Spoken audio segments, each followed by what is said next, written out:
¿Preparados para una nueva aventura? El Ecto 1 ha llegado a Madrid cargado de estrellas. Hemos tenido ocasión de charlar con el director de Cazafantasmas Imperio Helado, Gil Kenan, y también con algunos de sus protagonistas, Paul Rudd, Grace Mckenna y Fina Wolfhard. Con ellos hemos podido charlar acerca de cuáles son sus fantasmas nuevos favoritos, los secretos del rodaje y algunas secuencias muy divertidas.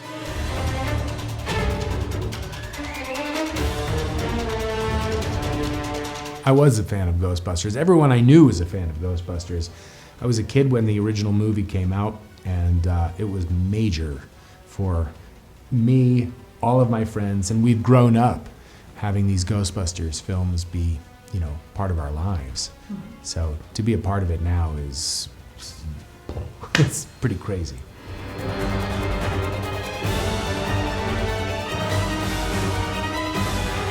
Ooh. Ghostbusters Frozen Empire. Yeah. That's 3 words. It's spooky and fun and chills.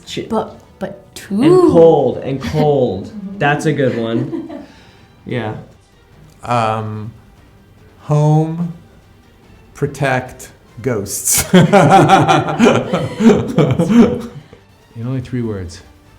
Funny, scary, and then Venkman.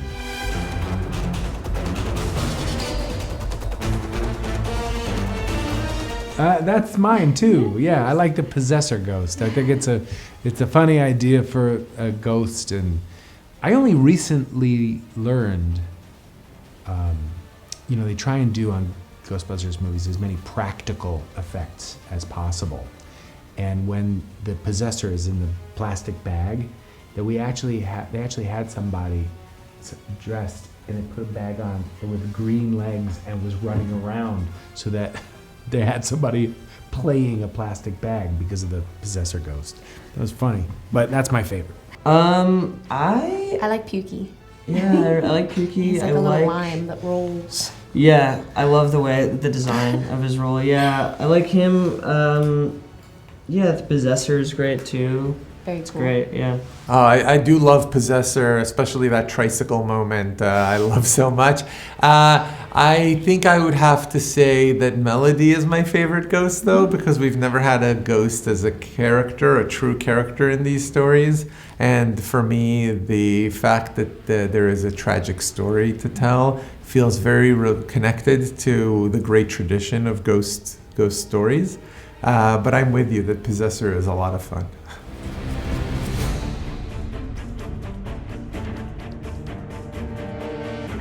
I think Gary's goal in this film is to really figure out and find a place for himself in regards to the family.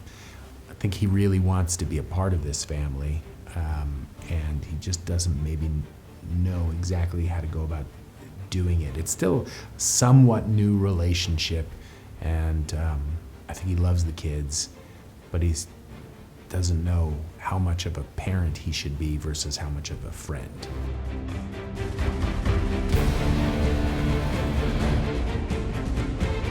Yeah, I think he, like my character, has to sort of take some responsibility for himself and wants to do some things himself so he can be taken a little seriously.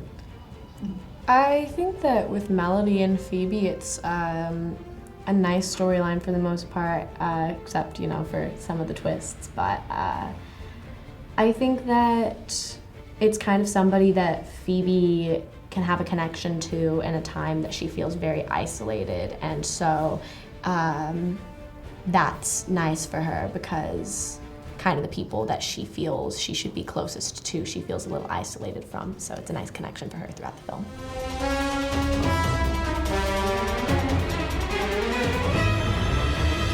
Well, I think that if you look back to the first film, it was made just at the sort of golden age of traditional special effects. If CGI had been around to the degree that it is now in 1984, I believe there would have been a mixture, just like in this new film, using the best of practical effects, including puppet effects, on-set special effects, mixed with CGI. For myself as a filmmaker, I've grown up in the age where anything is possible on screen. And in fact, I come from an animation tradition originally where truly, if you can draw it, if you can think it, you can put it on a screen. My very first film, Monster House, is a complete CGI animated film. So for me, this is a natural tool in telling stories. But with Ghostbusters, you have, I think, a responsibility, if you're going to do it properly, to create a balance between the digital effects, like the freezing of New York City, Garaka as a character from start to finish, with characters like the librarian ghost or Slimer or any number of the practical effects like the frozen adventurers who collapse into dust in this film that are all made practically using the old traditions. This is just the alchemy of Ghostbusters.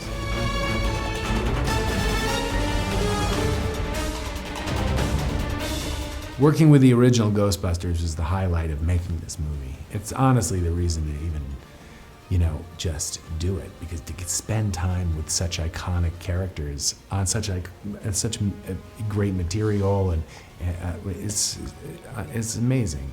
And it's something that I still, when I think back to my experience of working on it, the things that really jump out to me are even less the filming of the movie, but more talking to the original Ghostbusters when we weren't shooting, about their lives, about what it was like filming the original Ghostbusters, not to mention all the other things they did that I grew up watching. So to be able to work alongside them in a Ghostbusters movie was incredible.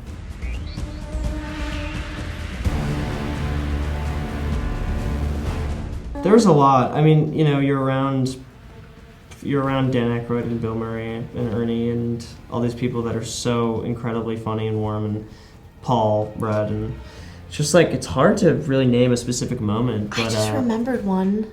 Yeah. I just remembered a specific moment for me that actually got cut out of the film. It was probably just because I was breaking character. I don't even know. But there was a bit where James is trying to fix the containment unit, and whenever he's like, what helps me is silence. And I think I look at Paul and I smile. I think that was me laughing in the scene, but it worked for Phoebe because I'm asking James in the original scene, do you think maybe it's stuck? But then Dan Aykroyd sent in a line, and it was supposed to be is the plasma shunt seized or something? And Paul kept running with that. He was like, oh man, yeah, I hate it whenever my shunt is seized and the plasma, he just kept on. Dan Aykroyd, would make these really, random sort of ghost containment language, and so sometimes he would pitch a line and it didn't make any sense sometimes, and so Mckenna had to say something. Would just run with it and just do this bit. I hate it when my shunt is seized. Yeah, and that's exactly what I was gonna say maybe, and I just couldn't keep my it together because he would just keep it going and going and going, and if he saw me breaking character, he'd just look at me and just keep going, and I was like, shut up. But I couldn't stop laughing.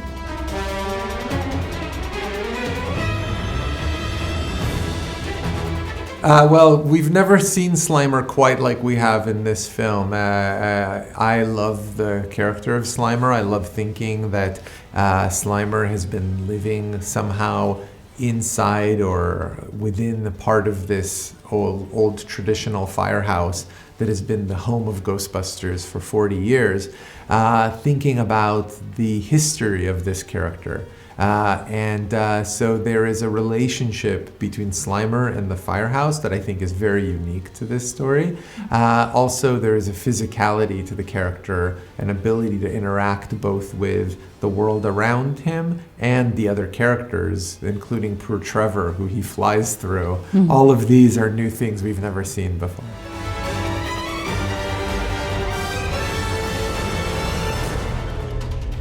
Well, first of all, it begins with the creature designer, Arjen van Tuten, who just created an incredible fidelity to the original Slimer maquette, using the molds, the drawings, segments of pigment from the original Slimer to create something absolutely authentic, and then using the drawings and archival material of how Slimer was puppeted. We did the same. We had a main puppeteer named Kevin, who went inside of Slimer, and then 2 additional puppeteers who worked the arms from beneath. It's very complicated, but when it works, it's magic. It's important for me to say, though, that the Slimer performance in this film is a hybrid. So there are some moments where it's completely puppet, some moments where there's a transition to digital elements, sometimes where it's completely digital. And I love the fact that as an audience member, even I don't know where the difference always is, because when I am watching the story, I think the execution is consistent enough where it feels cohesive.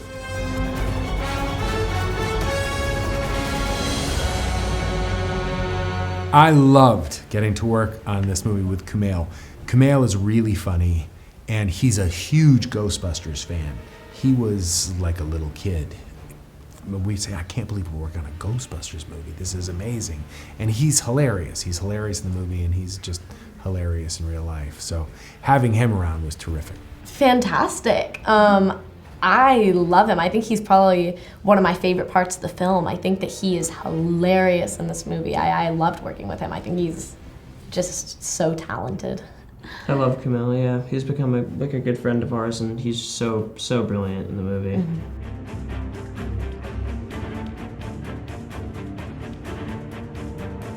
I think it's the great challenge of telling a story within the world that has so many iconic characters, elements, vibes. These are all part of what makes all of us as fans love Ghostbusters. I think as a storyteller, I look to character and new story as a way to find a fresh, authentic, new way to move through a world that maybe has very familiar, very deeply respected, revered almost hallmarks. But if you can't work within that space to tell a new story, then I think you end up with something maybe that doesn't quite live on its own. And that was never the intention with this film.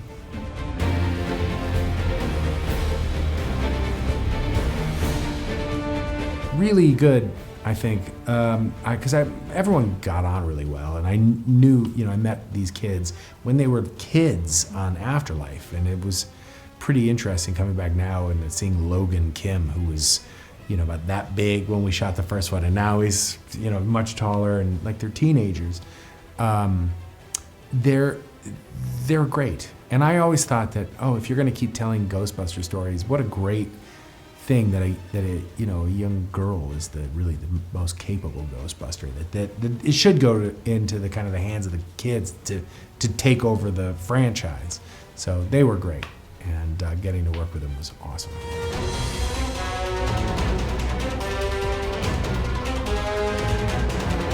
Yeah. I think we do. Yeah. I mean, we haven't had any experiences, or at least I haven't. But I believe, I think I do believe.